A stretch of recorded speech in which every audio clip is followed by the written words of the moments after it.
5,000 कोटी दिले जातील. 5,000 कोटी दिल्यानंतर मुंबईचे रस्ते रातोरात पॉटहोल फ्री होतील, खड्डेमुक्त होतील, असं त्यांनी घोषणा केलेली. आणि एकंदर जशा अनेक घोषणा त्यांनी केल्यात, मग दहीहंडीला खेळाचा दर्जा देण्याची असेल, शेतकऱ्यांना मदत करण्याचं असेल, महाराष्ट्रात वेदांता फॉक्सकॉनपेक्षा मोठा प्रकल्प आणण्याचा असेल, तशीच ही एक त्याच्यातली अजून एक घोषणा होती. झालं असं आहे की 5,000 कोटीचे टेंडर काढले गेले. त्यानंतर मला वाटतं मागच्या 10-15 दिवसापूर्वीच हे टेंडर सगळे स्क्रॅप केले गेले. 5,000 कोटीचे जे टेंडर होते ते रद्द केले गेले, रिकॉल केले गेले. आणि आता रस्त्याचे नक्की ह्याच्या पुढे काय होणार, मार्ग काय रस्त्यांचा, हा कोणालाच काही माहिती नाही. म्हणजे आपण लक्षात घ्या, साधारणपणे गेले 10 वर्ष जे मी महानगरपालिका बघतोय जवळून आणि पालकमंत्री म्हणून देखील बघतोय, प्रत्येक वर्षी आपण 2,000 ते 2,500 कोटीचे टेंडर्स काढत असतो. त्याच्यातून जो काही खर्च होतो आणि ते टप्प्याटप्प्याने खर्च होतं, कारण काही काही ठिकाणी हॅम मॉडेल असतं, काही काही ठिकाणी DLP संपल्यानंतर आपण पूर्ण पैसा देत असतो कॉन्ट्रॅक्टरला. आणि कुठचाही रस्ता जो कोणी व्यक्ती आपल्याला सांगत असेल की रस्ते कुठच्याही शहरातले रातोरात खड्डेमुक्त करतो, हे खोटं बोलत आहेत. कारण कुठेही परवानगी सगळ्या रस्त्यांवर काम करण्याची एकत्र मिळत नाही. आणि म्हणून त्याच वेळी मला प्रश्न पडलेला की 5,000 कोटीचे रस्ते हे बनवणार तरी कसे, कधी, किती वेळात बनवणार. एका रातोरात मुंबई जर चकाचक अशी झाली तर आश्चर्यच आहे. पण हे करत असताना एक रस्ता जरी बनवायचा झाला तरी तुम्हाला 42 युटिलिटीज बरोबर काम करायला लागतं, जे आपल्या रस्त्याच्या खालती असतात. त्याचं डक्टिंग करायला लागतं, मग त्याच्या वायरी असतात, काही काही पाईपलाईन असतात, काही स्टॉर्म वॉटर ड्रेन्स असतात, कोणाचा केबलचं असतं, कुठचं वायफायचं असतं, महानगर गॅसचं असतं. हे सगळ्यांना एकत्र करून काम करायला लागतं. दुसरा टप्पा म्हणजे 16 एजन्सीज मुंबईत काम करतात, प्लॅनिंग एजन्सीज, त्यांना एकत्र करायला लागतं. आणि तिसरा लेअर म्हणजे मुंबई ट्रॅफिक पोलीस यांची परवानगी घेऊन काम करायला लागतं. मुंबई ट्रॅफिक पोलीसबरोबर काम करत असताना मी मागच्या वर्षी देखील बघितलं, त्याच्या आधीच्या वर्षी देखील बघितलेलं आहे की साधारण 50 ते 100 मीटर एवढीच तुम्हाला परवानगी मिळते. आणि म्हणून आता माझा प्रश्न हा आहे की तुम्ही 5,000 कोटीचा प्रयत्न केलात, का 5,000 कोटीच्या टेंडरमध्ये कोणी आलं नाही, की तुमचे कोणी होते ते आले नाहीत, हा एक वेगळा विषय झाला. आता ते रिकॉल झाल्यानंतर जो फेअर सीझन असतो आपलं काम करायचा, म्हणजे 1 ऑक्टोबर ते 1 जून ह्याच्यामध्येच जी रस्त्याची कामं होतात, आता ऑक्टोबर निघून गेलेला आहे, नोव्हेंबर संपत आलेला आहे. टेंडर काढणार कधी, रस्त्याची कामं होणार कधी आणि कुठच्या रस्त्याची कामं होणार. एकंदर विषय असा झालेला आहे की ह्या 5,000 कोटीच्या घोषणेमुळे मागच्या 2 वर्षातली जी कामं होती किंवा ह्या वर्षातली जी सुरू कामं होती, चालू कामं होती, ती देखील स्लो डाऊन झालेली आहेत, ती पूर्णत्वाला आलेली नाही आहेत. आणि मग इथून पुढे जात असताना येत्या पावसाळ्यात जर मुंबईकरांचे हाल झाले, जर रस्ते ओपन राहिले, जर खड्डे अजून पडले, तर ह्याला जबाबदार पूर्णपणे घटनाबाह्य मुख्यमंत्री राहतील आणि महानगरपालिकेचं प्रशासन राहील. ह्याच्यात दुसरा मोठा प्रश्न हाच राहतो की कुठचंही महापौर आत्ता जागी नसता, कोणी तिथे स्टँडिंग कमिटी नसताना, इम्प्रूव्हमेंट कमिटी नसताना, कुठचंही नगरसेवक नसताना, स्थानीय स्वराज्य संस्था जी असते, लोकल सेल्फ गव्हर्नमेंट, ह्याच्यात तुम्ही एवढा मोठा निर्णय घेतलाच कसा, आणि हे कायदेबाह्य आणि घटनाबाह्य नाही आहे का, हा दुसरा मोठा विषय झाला. असं जसं रस्त्यांचा विषय आहे तसा एक महत्त्वाचा विषय, आणि सगळेच नगरसेवक मला वाटतं हे मान्य करतील, कुठच्याही पक्षातले असो, तो म्हणजे 1,700 कोटी जे ब्युटिफिकेशनला जाहीर झालेले आहेत. 1,700 कोटी जाहीर झालेले आहेत. हे 1,700 कोटी आले कुठून, तर जे नगरसेवकांचे हक्काचे अधिकाराचे पैसे असतात, जे आपण दत्तक वस्तीत असेल, झोपडपट्टीत असेल, आदिवासी पाड्यात असेल, गटाराच्या लाईनीसाठी असेल, जे छोट्या मोठ्या कामांसाठी आपण हे वापरतो, हा पैसा सगळा इथे न जाता ह्यावर्षी डायव्हर्ट केला असं मला समजतं. हे आता महापालिकेने स्पष्ट करून द्यावं.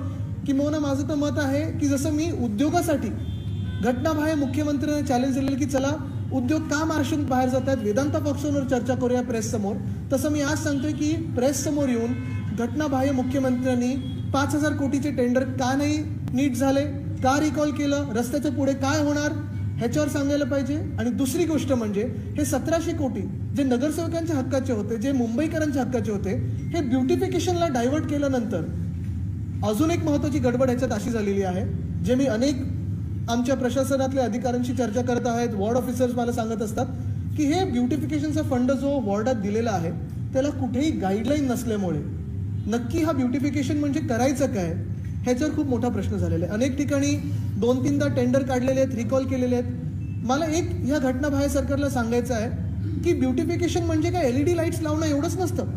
मान्य आहे की आम्ही पण ट्रॅफिक सिग्नल्स चांगले LED लाईट्स करून केले, लाईटिंग वेगळ्या ठिकाणी केलं, पण हे काय नुसतं लाईट लावण्यासाठी असं नव्हतं केलं आम्ही की चला इथे लाईट कमी आहे तर लाईट लावूया. खूप विचार करून ही सगळी योजना केली जाते. असं काही उगाच रात्री विचार केला की अरे ह्या ट्रॅफिक सिग्नलला चला लाईट जास्ती लावूया असं नसतं. इथे झिब्रा क्रॉसिंग कसं आहे, फुटपाथ कुठे आहे, तो लाईट किती लांबून दिसतो, सिग्नल किती लांबून दिसतो, हा सगळा विचार करून, मुंबईचा विचार करून आम्ही मुंबईत करत होतो आणि हेच इतर शहरांमध्ये आम्ही रेप्लिकेट करत होतो. पण झालं असं आहे की एकंदर 5,000 कोटीची गडबड, आता 1,700 कोटीचा घोळ जो झालेला आहे, हा सर्व मुंबईकराचा पैसा आहे आणि ह्याच पैशावर ह्या खोके सरकारचे डोळे आहेत. आपण आठवण करा, मी अनेकदा बोललेलं, मध्यंतरी पण एका कॉन्क्लेव्हमध्ये बोललो की सोन्याचं अंड देणारी कोंबडी ही मुंबई त्यांच्यासाठी असेल, आमच्यासाठी आमची जन्मभूमी आहे, कर्मभूमी, आणि हीच भूमी आम्ही एवढे वर्ष जपत आलेलो आहे आणि इथे काम करत आलेलो आहे. जसं हे 2 मोठे गोळ आहेत, तसे अनेक वेगवेगळे टेंडर्स आणि अनेक वेगवेगळी कामं आहेत जी आता गेल्या 3 महिन्यात केलेली आहेत. पण कुठेही क्लॅरिटी मुंबई महानगरपालिकेकडून किंवा या खोके सरकारकडून आलेली नाही आहे की हे ठरवतं कोण आहे, मंजूर कोण करतंय, आदेश कोण देतंय, रिकॉल करण्याचे किंवा कॉलबॅक करण्याचे आदेश कोण देतंय, मग ह्याच्या पुढे काय होतंय. या गेल्या 3 महिन्यामध्ये मुंबईत किती इन्फ्रास्ट्रक्चरचे प्रोजेक्ट सुरू झालेत, या गेल्या 3 महिन्यामध्ये मुंबईत किती इन्फ्रास्ट्रक्चरचे प्रोजेक्ट्स बंद करण्यात आले, ह्याच्यावर कुठेही व्हाईट पेपर काही आलेला नाही. जसं हा मोठा एक विषय झालेला आहे टेंडरचा, तसं मध्यंतरीच्या काळात देखील मी बोललेलो की हे सरकार हे बदली सरकार झालेलं आहे. आपणच बघा, अनेकदा आपण देखील आश्चर्य व्यक्त केलेलं आहे आपलं स्वतःचं की मुंबई महानगरपालिकेत अनेक असे ऑफिसर्स आहेत जे प्रत्येक म्हणजे गेल्या 10-15 वर्षात मी बघितले, सरकार कोणाचंही असलं तरी चांगले काम करणारे ऑफिसर्स आणि सगळे ऑफिसर्स हे चांगलं काम करत असतात आपल्या आपल्या परीने, आपल्या आपल्या कपॅसिटीमध्ये. पण झालं असं नाव न घेता काही लोक असे आहेत ज्यांचे 90 दिवसात 6 बदल्या झालेल्या आहेत, काही लोक असे आहेत की ज्यांचे 24 तासात ते 48 तासात 3 बदल्या झालेल्या आहेत, काही लोक असे ज्यांचे 24 तासात 2 बदले झालेले आहेत आणि या प्रत्येकाला नंतर स्टे येतो. गेले 25 वर्ष शिवसेनेने देखील प्रशासन बघितलेलं आहे महानगरपालिकेतलं, तिथे महानगरपालिका चालवलेली आहे. गेले 2.5 वर्षात पालकमंत्री म्हणून मी महानगरपालिका आणि इतर मुंबईच्या एजन्सीज बघितलेल्या आहेत. कुठेही शासनामध्ये प्रशासनामध्ये बदल्या अशा लगेचच्या लगेच होत नाहीत की चला ह्यांनी पत्र दिलं आता ह्याची बदली काढा, पण आता त्यांनी सांगितलं की नाही ह्याची स्थगिती द्या, मग तिसऱ्यांनी मागितलं म्हणून तिसरीकडे पाठवा. नक्की कसं चाललंय, कोण चालवतंय हे, कुठून आदेश येत आहेत, कसे आदेश येत आहेत, ह्याच्या मागचा हेतू काय, एवढी गडबड गोंधळ नक्की का होतोय की टेंडर रिकॉल करायला लागत आहेत, प्रशासनातले अधिकारी 2-2, 3-3 वेळा बदलायला लागतात, काही काही ते 6-7 वेळा बदलायला लागतात. हे नक्की कोणाच्या पोटी चाललंय, कोणाच्या आदेशापोटी चाललेलं आहे, हे मुंबई महानगरपालिका आणि खोके सरकार, खोटे सरकार ही लोकांसमोर येऊन सांगणं गरजेचं आहे. कारण जसं मी सांगितलं ना की ह्याच्यात खच्चीकरण हे मुंबईचं होत आहे. जसं उद्योग आणि कृषी क्षेत्र हे महत्त्वाचं आहे, तसं मुंबई देखील जगभरात एक वेगळं आकर्षण आहे. आणि मुंबईतले रस्ते जर नीट नाही झाली, मुंबईतली कामं जर नीट नाही झाली, मुंबईतलं प्रशासन जर खच्चीकरण झालं या प्रशासनाचं, तर मुंबईचं जे एक आकर्षण आहे, जे एक पुश फॅक्टर असतो, जो खेचत असतो शहराकडे, ते मुंबईचं महत्त्व कमी करण्यासाठी ही सगळी पावलं उचलली जातात का, हा देखील एक मनात प्रश्न येतो. कारण मुंबई हे त्यांच्या पोटात दुखत असतंच. मुंबईमध्ये काही झालं की त्यांच्या पोटात दुखतं, मुंबईचं काही चांगलं झालं पोटात दुखतं, महाराष्ट्र पुढे निघालं की यांच्या पोटात दुखतं. आणि म्हणून परत मी एकदा सांगतो, 5,000 कोटीचे टेंडर रस्त्याची काढणं, मग स्क्रॅप करणं, 1,700 कोटी ब्युटिफिकेशनची टेंडर काढणं, कोणासाठी काढणं हे माहिती नाही, कोणाचा पैसा आहे, कोणी मंजुरी दिली हे माहिती नाही. प्रशासनात एवढ्या अधिकाऱ्यांच्या बदल्या दररोज चाललेल्या आहेत, म्हणजे दररोज एक बदली, कधी असं झालं नाही. अनेक म्युन्सिपल कमिशनर्स मी बघितलेले आहेत, अनेक प्रशासनातले अधिकारी बघितलेले आहेत, अनेक पालकमंत्री बघितलेले आहेत. पण एकदा यादी ठरल्यानंतर कोणी अधिकारी पुढे मागे त्याच्यावर लेजिम खेळल्यासारखं करत नाही, जे आत्ता होत आहे.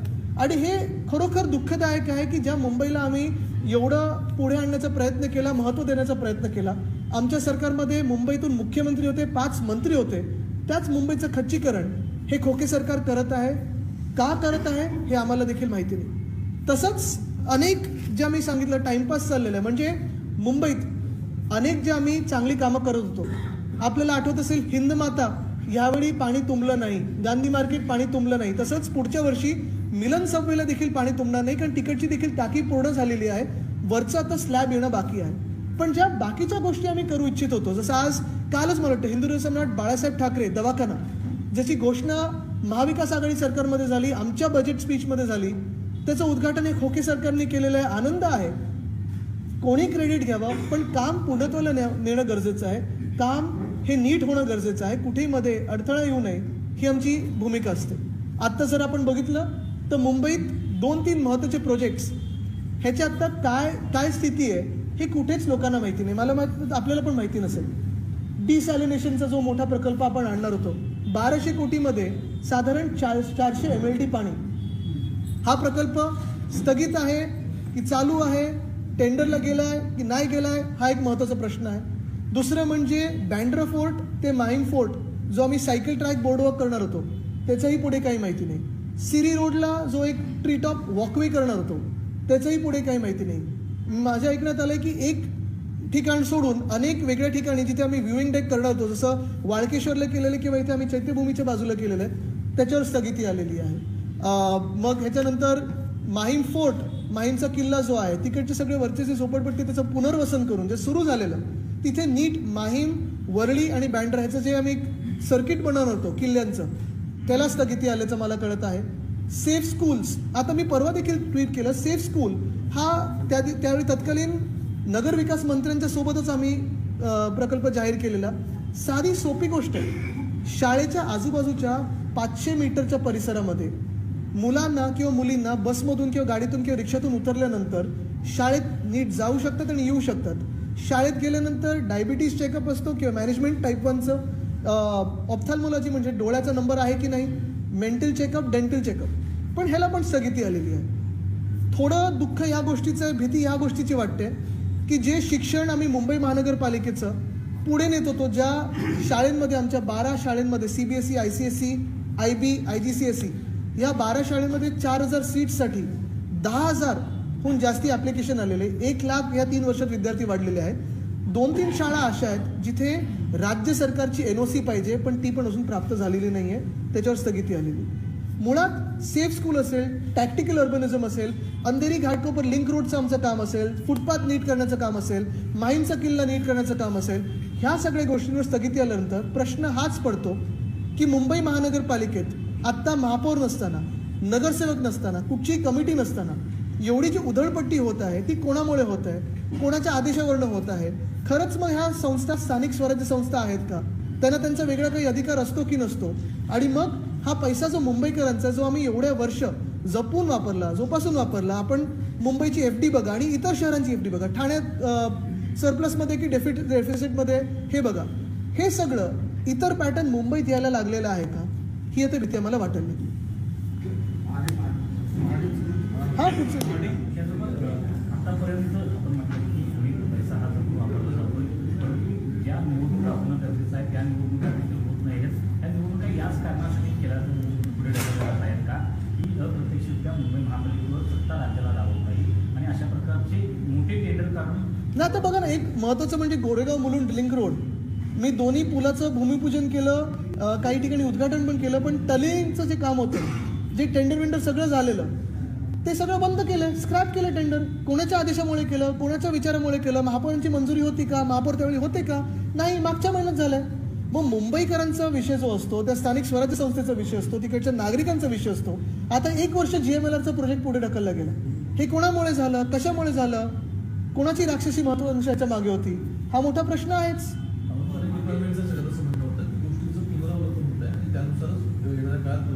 हे तेच महत्वाचं ना, प्लॅनिंग तुम्ही मुंबईकरांसाठी करताय की स्वतःच्या गटासाठी करताय. आणि महत्त्वाचा मुद्दा हाच राहतो की मुंबईत निवडणुका घ्यायला तर घाबरत आहेतच, पण मुंबईकरांच्या हिताचे जे विषय आहेत ते तरी तुम्ही स्थगितीमधून बाहेर काढून तुम्ही मार्गी लावू शकता. जसं आज मला वाटतं पर्यटन विभागावर स्थगिती आलेली आहे. तुम्ही प्रत्येक गोष्ट बघा, त्याच्यात मंदिरांच्या कामावर स्थगिती आलेली आहे, किल्ल्यांच्या कामावर स्थगिती आलेली आहे, स्मारकांच्या कामावर स्थगिती आलेली आहे. हे मंत्री महोदयांना राजकीय वाटतंय का? जसं मी सांगितलं ना, जेजुरीला जो आराखडा होता त्याच्यावर स्थगिती आलेली आहे. एकविरा देवीच्या तिथे आम्ही फनिक्युलर रेल्वे बनवत होतो त्याला स्थगिती आलेली आहे. हे यांचं हिंदुत्व आहे का? म्हणजे आमच्या पर्यटन खात्यातून ज्या ज्या मंदिरांसाठी, ज्या ज्या किल्ल्यांसाठी आम्ही फंड देत होतो त्याच्यावर स्थगिती आल्यानंतर हे त्यांचं हिंदुत्व आहे का? मला वाटतं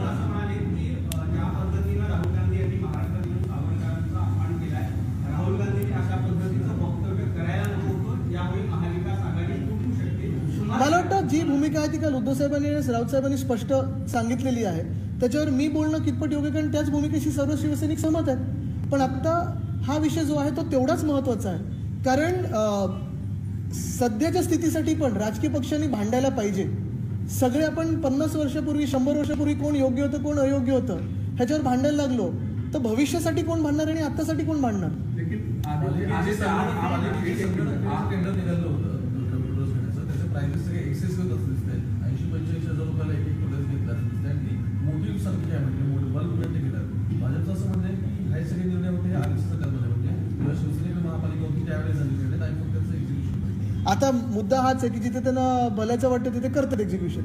महत्त्वाची गोष्ट हीच आहे, माझी एकच मागणी राहील की जेव्हा मुंबईचा पैसा एवढा मोठ्या संख्येत वापरला जात आहे किंवा महत्त्वाचे टेंडर्स येत असतील, रस्त्याचे असतील, पाण्याचे असतील, फुटपाथचे असतील, शाळेचे असतील, हॉस्पिटलचे असतील, सुप्रीम कोर्ट मॉनिटर्ड किंवा हायकोर्ट मॉनिटर्ड टेंडरिंग प्रोसेस असावी. कारण आत्ता जेव्हा स्थानिक लोकप्रतिनिधी नाही आहेत, आमचा संशय असा आहे की या महानगरपालिकेमध्ये हस्तक्षेप आणि हुकुमशाही वाढत चाललेली आहे. आपल्याला 2 उदाहरणं देतो. शिवतीर्थावर आमचा दसरा मेळावा होता, तिथे महापालिकेकडून अडकाटी करण्याचा प्रयत्न केला, हायकोर्टात गेला आणि हाणून पाडलं. तसंच लटकेताईंना देखील असंच छळलं गेलं होतं. आणि ह्याचा अर्थ हाच होतो की महापालिका कुठच्या तरी वेगळ्या आदेशावर चालत आहे. जशी महानगरपालिका गेल्या 25 वर्षात फ्री अँड फेअर पद्धतीने पारदर्शक पद्धतीने चालत होती, ती पारदर्शकता आत्ता ह्या शासनात दिसत नाही.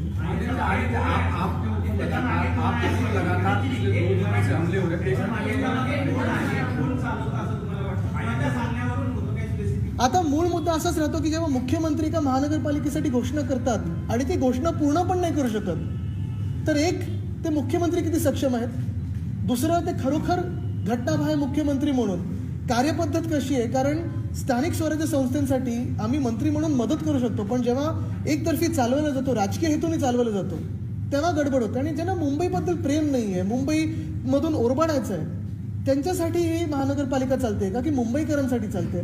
तुम्ही विचार करा, सगळं राजकारण बाजूला ठेवा, पण जे आम्ही काम करत होतो, जे मुंबईच्या इलेक्ट्रिक बससाठी असेल, मुंबईच्या शाळेसाठी असेल, दवाखान्यांसाठी असेल, फुटपाथसाठी असेल, अंधेरी घाटकोपर लिंक रोड 600 मीटरचा प्रोजेक्ट आम्ही पूर्ण करू शकलो, पण पुढे नंतर सरकार आमचं पाडलं गेलं.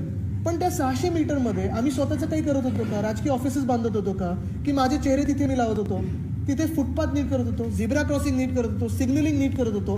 म्हणजे रिक्षा असेल, बाईक असेल, सायकल असेल, पेडेस्ट्रियन असेल किंवा गाडी किंवा बस, हे नीटपणे तिथे चालू शकलं पाहिजे, ह्याच्यावर पूर्ण आमचा फोकस होता. आणि मुंबईकरांना जी सुविधा मिळाली पाहिजे, ज्या बेसिक सोयी सुविधा आहेत त्या मिळणं गरजेचं आहे. आज मला ऐकू येते की लॉट 11 वगैरेची पण जो पैसा आहे तो पण डायव्हर्ट केला जातो. हा पैसा कोणाच्या मंजुरीने डायव्हर्ट केला जातो? जे आधीच्या स्टँडिंग कमिटीनी बजेट जे अप्रूव्ह केलेलं होतं, मंजूर केलेलं, ते कुठच्या तुम्ही मताने किंवा सहमतीने नामंजूर करून हा पैसा वळवला जातो. कारण कुठेही रिअप्रोप्रिएशन करताना तुम्हाला हाऊसमध्ये जायलाच लागतं, बरोबर ना वायकर साहेब? आदित्य, आपण वारंवार पत्रकार परिषद घेऊन किंवा आपण आल्यापासून एक शिवसेनेला वेगळा चेहरा संयतपणा आणतो. पण पूर्वीची शिवसेना म्हणजे तिथे राजकीय वादाचा विषय नाही, पण हे विषय जेव्हा तुम्हाला दिसत आहे तो मुंबईला वाचवण्यासाठी किंवा जे तुम्ही म्हणताय त्यासाठी आपले सैनिक किंवा महिला उतरलेल्या दिसत नाही. त्यापुढे तुमचं ह्या विषयावर काही नियोजन असणार आहे? आम्ही उतरायला तयार आहोत. निवडणुका लावा आणि दाखवतो मैदानामध्ये.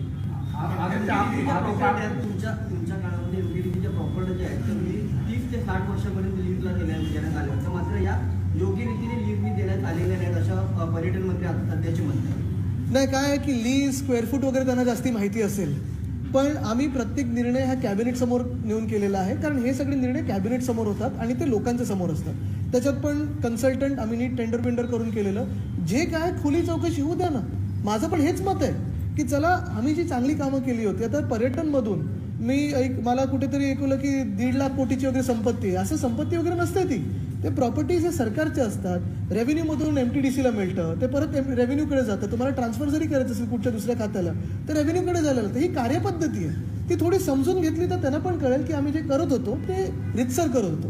उद्या तुम्ही आक्रोश आंदोलन करणार होता दक्षिण मुंबईतील घराच्या या पुनर्विकास प्रकल्पाच्या इमारतीच्या संदर्भात, परंतु आजच शिंदे सरकारनं त्या संदर्भातला निर्णय घेत दिलासा दिलेला आहे की या संपूर्ण सर्व इमारतीचा 388 इमारतींचा पुनर्विकास केला जाणार आहे आणि त्या संदर्भातला निर्णय जाहीर करण्यात आलेला आहे.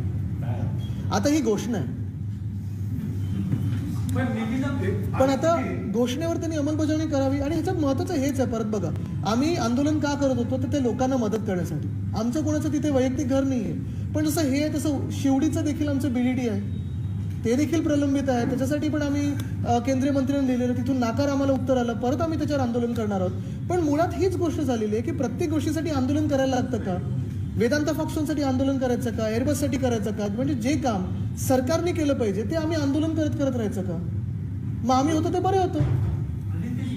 सॉरी, यांचा मगासपासून राहिलं, मग इथे येतो. जितने भी पर्यटन डिपार्टमेंट के काम थे सारे स्थगित हो गए. बीएमसी के भी टेंडरिंग जो 5,000 करोड़ करके गड्ढे फ्री मुंबई बनाने की प्लानिंग थी वो स्थगित हो गई. इसके पीछे का उद्देश्य क्या है? और ऐसे समय कमिश्नर तो चूंकि आपके समय में भी थे, इनके समय में भी थे, किस तरीके का दबाव आप देते हैं? एक देखिए आप कि ये जो पर्यटन विभाग की जो स्थगिति आई है, ये बहुत ही चाइल्डिश और इमेच्योर पॉलिटिक्स है. मुझे लगता है कि जो भी काम हम जनहित की कर रहे थे, जो कल्चर विभाग होता है, जो एक अगर आप देखें तो उसमें काफ़ी मंदिरों के काम लिए थे, फोर्ट्स के काम लिए थे, तो ये सारे काम तो पूरे देश के लिए है, महाराष्ट्र के लिए, पर्यटन विभाग के लिए है. इसकी संपत्ति ऐसे नहीं देखी जा सकती है, इसकी जो एक एसेट वैल्यूएशन है ऐसे नहीं देखी जाती कि रेवेन्यू कितना आता है और क्या जाता है. इसमें यही देखा जाता है कि ये हेरिटेज के लिए क्या मायने रहता है, और वही हम काम आगे लेके जा रहे थे. वो किसी भी चुनाव क्षेत्र में हो, कभी हमने कौन विधायक है वहाँ से, क्या चुनाव क्षेत्र है, देखा नहीं. जो काम थे वो लोगों के एक ही है. बीएमसी को लेकर के जो बीएमसी अभी आप देखें तो पूरी की पूरी राज्य सरकार की आदेशों के बल चल रही है, और यही मेरा दुख है कि जो लोकल सेल्फ गवर्नमेंट होना चाहिए वो भी महाराष्ट्र में रहा नहीं है. आप एक सवाल और है कि आपने पूरे कॉम्पेंसेशन में 3 सवाल लिए. पिछले 2 दिनों से आपके ऊपर टिप्पणी हो रही है ट्विटर के जरिए या नेताओं के बयान के जरिए कि आप यात्रा में गए और यात्रा में जाने के बाद जब लौटे तो स्मृति दिन पर कोई कांग्रेसी नेता यहाँ नहीं आया. फिर सावरकर के मुद्दे को लेकर के भी शिवसेना के स्टैंड की लोगों ने जमकर उस पर गोले मारे. तो इन सारी चीज़ों को आप कैसे देखते हैं? मुझे लगता है देखना अच्छा है. यही हमारा फ्यूल होता है कि कोई हम पे बोले तो उनको डर है उनके मन में, इसलिए तो हम पे बोल रहे हैं, तो बोलने दीजिए. एक ही बात है कि हमारी जो भूमिका है वो कल उद्धव साहब ने स्पष्ट भूमिका आपके सामने रखी हुई है, और जो भी उन्होंने कहा था, शिवसेना और उद्धव साहब की भूमिका अलग है और स्पष्ट है.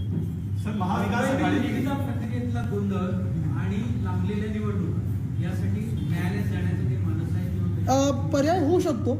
एक महत्त्वाचं आहे की जर आपण बघाल तर मुंबईत जर हा विषय असेल तर ठाण्यात काय चाललंय, कल्याण डोंबिवलीमध्ये काय चाललंय, अंबरनाथमध्ये काय चाललंय, नागपूरमध्ये काय चाललंय, पुण्यात काय चाललंय, नाशिकमध्ये काय चाललंय, हा पण एक विषय होऊ शकतो. कारण इथे कसं आहे, आम्ही सगळे आत्ता मुंबईचा विषय घेतलेला आहे, पण इतर शहरांचा पण देखील घेणार आहोत. तिथे देखील निवडणुका लांबलेल्या आहेत आणि तिथे देखील असेच हाल आहेत. एकंदर मला वाटतं सगळा जो काही घोळ चाललेला आहे कारभाराचा, तो एवढ्यासाठीच चाललाय कारण कारभार चालवायचं कसं हे सोडून राजकारणावर जास्ती फोकस होतो की कोण गटात माझ्या येतोय, आणि मुंबई किंवा महाराष्ट्र हा विचार त्यांच्या मनातच नाही.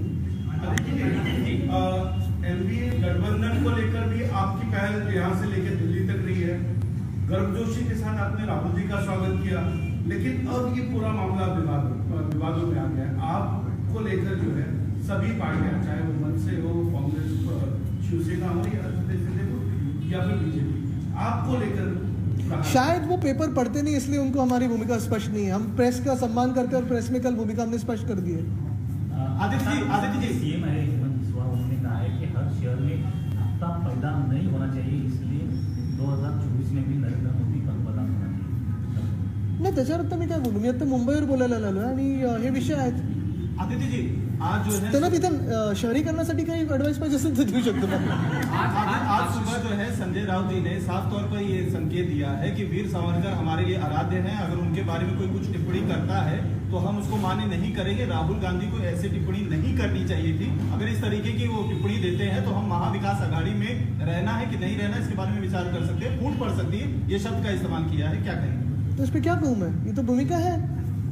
आज महाविकास आघाड़ी में आपकी मुझे लगता है आज अभी के लिए जो भूमिका है शिवसेना की, वो कल उद्धव साहब ने और राउत साहब ने स्पष्ट भूमिका आपके सामने रखी है. अभी की जो प्रेस कॉन्फ्रेंस है, मैं आज मुंबई जो हमारे लिए महत्वपूर्ण इशू है उसी पे बात करूंगा. जो भूमिका सावरकर जी के बारे में है और जो भूमिका जो कुछ बयान चल रहे उस पर है, तो राउत साहब ने और कल उद्धव साहब ने रखी है आपके सामने. आशीष शेलार ने आज प्रेस कॉन्फ्रेंस दी और नाही, ते जाऊ देते ना, पक्षात स्थान दाखवलेलं त्यांचं. प्रॉपर्टी टैक्स को लेकर के कि जब पिछली सरकार थी तो उन्होंने होटल्स के पैसे माफ किए, अलग अलग चीजें की, दारू को लेकर के उन्होंने चीजें रियायत दी, लेकिन प्रॉपर्टी टैक्स को लेकर के उन्होंने काम नहीं किया. और हमारी आज पेंगुइन पे नहीं कहा उन्होंने कुछ, दर्द हुआ होगा पेंगुइन को. ठीक है. पे सरकार का किस तरह का हस्तक्षेप है? मैंने अभी काफ़ी डिटेल में कहा मराठी में, वो हिंदी में दोहराऊंगा मैं थोड़ी जितनी कोशिश करूंगा। एक अगर आप देखें तो 5,000 करोड़ के टेंडर निकाले गए थे रास्तों के लिए। मुंबई की सड़कें जो होती है वो अलग अलग हिस्सों में बांटी जाती है। MMRD है, PWD है, MSRDC है, VMC है, रेलवेज है, SRA है, माडा है। ये सारी एजेंसियां जो है वो मुंबई को अलग अलग 16 एजेंसीज मुंबई को प्लानिंग एजेंसी के रोल में चलाती हैं। एक भी सड़क बनानी हो तो उस सड़क के नीचे लगभग 42 यूटिलिटीज़ है, 16 एजेंसीज और मुंबई ट्रैफिक पुलिस के साथ उनको कोऑर्डिनेट करना पड़ता है। जो बात मुख्यमंत्री महोदय ने, जो अनकॉन्स्टिट्यूशनल CM है, उन्होंने कही थी कि हम ओवरनाइट मुंबई के गड्ढे गायब कर देंगे। ये कोई विधायक तो नहीं है कि गायब कर देने की बात उन्होंने कर दी थी कि गुवाहाटी लेके गए तो गड्ढे गायब हो गए, गोवा लेके गए तो गड्ढे गायब हो गए। ये कोई भी अगर कहता है तो झूठ कहता है, क्योंकि रास्ते बनाने में, सड़क बनाने में जो वक्त लगता है, जो मुंबई जैसे शहर है, पुणे जैसे शहर है, वो लगता है वक्त, क्योंकि ट्रैफिक होते हैं, लोग चलते रहते हैं, वो रास्ता बंद करने में ट्रैफिक के साथ कोऑर्डिनेट करना पड़ता है। लेकिन यही 5,000 करोड़ का जो टेंडर था वो पिछले 10 दिनों में रिकॉल किया गया, स्क्रैप कर दिया गया। अभी सवाल यही है कि अभी तक कोई नया टेंडर निकला नहीं है। तो अगर मुंबई में रास्ते ना हो, अगर मुंबई के रास्ते रिपेयर ना हो, तो इसके लिए जिम्मेदार कौन रहेगा? जवाब यही है, ये घटना भाई मुख्यमंत्री जो है यही रहेंगे, क्योंकि इन्होंने ही अनाउंसमेंट करी थी। वैसे ही 1700 करोड़ का जो टेंडर उन्होंने निकाला है ब्यूटिफिकेशन के हिसाब से, अगर आप देखें तो ये सारे जो पैसे हैं वो मुंबईकरों के पैसे हैं। मुंबई से जो हमारे मेयर चुन के आते हैं, मुंबई से जो हमारे कॉर्पोरेटर्स चुन के आते हैं, उनके बल पे ये पैसा चलता है और उन्हीं का अधिकार होता है। ये जो ब्यूटिफिकेशन का टेंडर है उसमें कहीं पे भी अगर आप देखें तो कोई क्लैरिफिकेशन नहीं है कि ब्यूटिफिकेशन यानी क्या है, ब्यूटिफिकेशन का मतलब क्या है। तो कोई वॉल पेंटिंग कर रहा है, कोई LED लाइट चल रहा है, बट ये सब अनप्लान्ड हो रहा है। हम जब काम कर रहे थे तो टैक्टिकल अर्बनिज्म हो, सेफ स्कूल्स हो, सेफ हॉस्पिटल हो, पेडेस्ट्रियनाइजेशन हो, ट्रैफिक प्लानिंग हो, इस हिसाब से काम कर रहे थे। अभी जो आप देख रहे हैं तो इसमें एडमिनिस्ट्रेशन पूरी की पूरी लॉस्ट है कि कैसे काम करें, और अगर काम उनके हिसाब से यानी खोखे सरकार के हिसाब से नहीं होती है तो उनकी ट्रांसफ़र करी जाती है। तो यही माहौल बन चुका है मुंबई में और अन्य शहरों में। ये हुक्मशाही, तानाशाही का माहौल है, ये डर का माहौल है, और इसी प्रेशर के नीचे हमारे सब अधिकारी काम करें। आदित्य, अगले हफ्ते महाविकास सिंधे ग्रुप के तमाम सारे विधायक वो फिर से कामाख्या देवी और गुवाहाटी जा रहे हैं, ताकि सरकार आ गई और माँ का धन्यवाद देने के लिए। इसको कैसे देखते हैं? नगर विकास जसं म्हटलं प्रत्येक शहराबद्दल, मुंबई शहर हे बघायचं आहे, नगर विकास खात्याअंतर्गत येतो। आपण जे बोलतो ते मगाशी विचारलं तुम्ही या विशेष त्यांनी स्थगिती देणं किंवा रिकॉल करणं, याबद्दल आपण तातडीने कोर्टात जाणार। आता महत्त्वाची गोष्ट हीच आहे की कोर्ट हा एक पर्याय असू शकतो, पण हे मुंबईकरांची कामं आहेत। ही जशी मुंबईकरांची कामं आहेत तसं पुणेकरांची असतील, नागपूरकरांची असतील, नाशिककरांची असतील।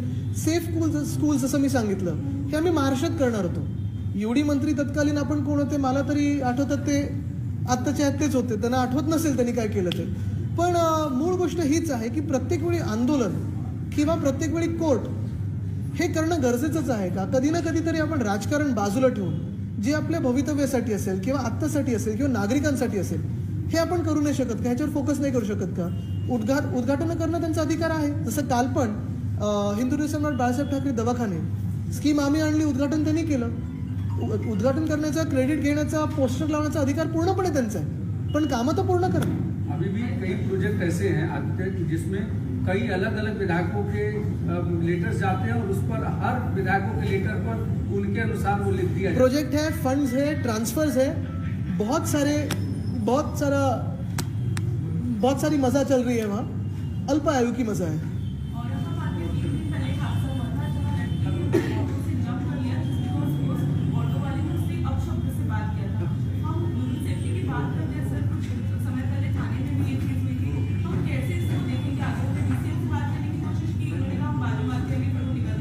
ये दर्द भरी बात है, क्योंकि जिस संभाजीनगर की आप बात कर रहे हो, जहाँ रिक्शा से चलान लगाई या फिर थाने का हादसा हो, अगर आप देखें तो उसी संभाजीनगर जिले से एक मंत्री महोदय है जिन्होंने सुप्रिया सुले को बहुत ही गंदे शब्दों में कुछ कहा था, और वो शब्द एक बार नहीं बल्कि बार बार इस्तेमाल किया था, और कोई भी अभी भी प्रायश्चित उनके चेहरे पे दिखता नहीं है, कोई दुख दिखता नहीं है, माफ़ी कोई मांगी नहीं उन्होंने। अगर ऐसे लोग हमारे मंत्रिमंडल में हो, अगर ऐसे ही लोग हमारे राज्यकर्ता हो, तो और क्या उम्मीद रखते हैं? और यही आप देखिए कि इस पूरे मंत्रिमंडल में एक भी महिला नहीं, कोई महिला आवाज़ नहीं है। और ऐसे नहीं कि भाजपा के पास महिला विधायक नहीं है, काफ़ी सारे हैं, अच्छे काम शायद कर रहे होंगे, तो फिर क्यों स्थान नहीं दिया गया?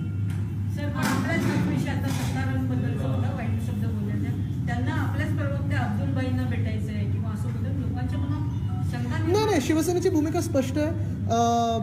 त्यांची हकालपट्टी होणं हे गरजेचं होतं. TET घोटाळा असेल, ओला दुष्काळ कुठेही असेल, किंवा आत्ता जे काही सुप्रियाताईंबद्दल, आणि सुप्रियाताईंबद्दल पण आपण 1 मिनिटं बाजूला ठेवा की ते राज्यसभाच्या खासदार आहेत किंवा राष्ट्रवादीचे नेते आहेत. कुठच्याही महिलेबद्दल असं बोलणं आणि परत परत बोलणं, कधी कधी काय होतं की तुमच्यावर जे संस्कार असतात किंवा मनात जो राग असतो तो एकंदर वेळी बाहेर येऊ शकतो. पण हे परत परत बोलणं, माफी न मागणं, कुठेही चेहऱ्यावर दुःख न दाखवणं, म्हणजे ज्या मस्तीत चाललेलं सगळं हे दुःखदायक आहे. असो, मला वाटतं आज गोवाची साथ आहे मुंबईमध्ये, गोवरची साथ आहे, पण जसं मी सांगितलं की प्रशासन, शासन हे पूर्ण राजकारणात व्यस्त आहे. आज मुंबईचे विषय मी आपल्या माध्यमातून मांडलेले आहेत. ह्याच्यात अजून काही माहिती हातात जशी येत राहील आणि अजून 2-3 विषय महत्त्वाचे आहेत ते देखील आपण लवकरच चर्चा करू. धन्यवाद. जय हिंद, जय महाराष्ट्र.